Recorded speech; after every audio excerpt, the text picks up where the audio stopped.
Welcome to our channel. Today we how to verify TikTok API access token expiration handling step by step clearly.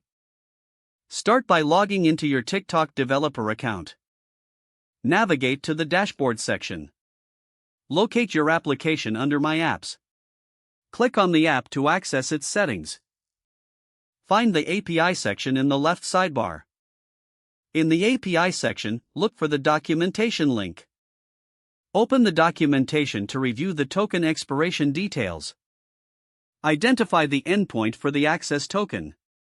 Make note of the access token expiration timeframe listed. Create a project directory on your local machine. Open your preferred code editor. Inside the project directory, create a new file named verify_token.js. Initialize a new node.js project by running npm init in the terminal. Install the necessary libraries by running npm install axios moment. Open verify_token.js in your code editor.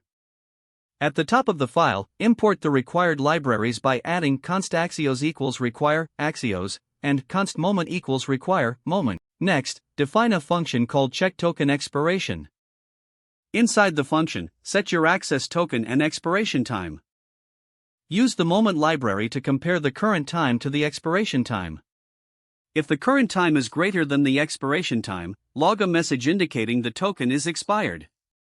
If the token is still valid, log a message indicating the token is still active. Call the checkTokenExpiration function at the end of the file. Save your changes to verify_token.js. Open your terminal and navigate to your project directory. Run the script by executing node verify_token.js.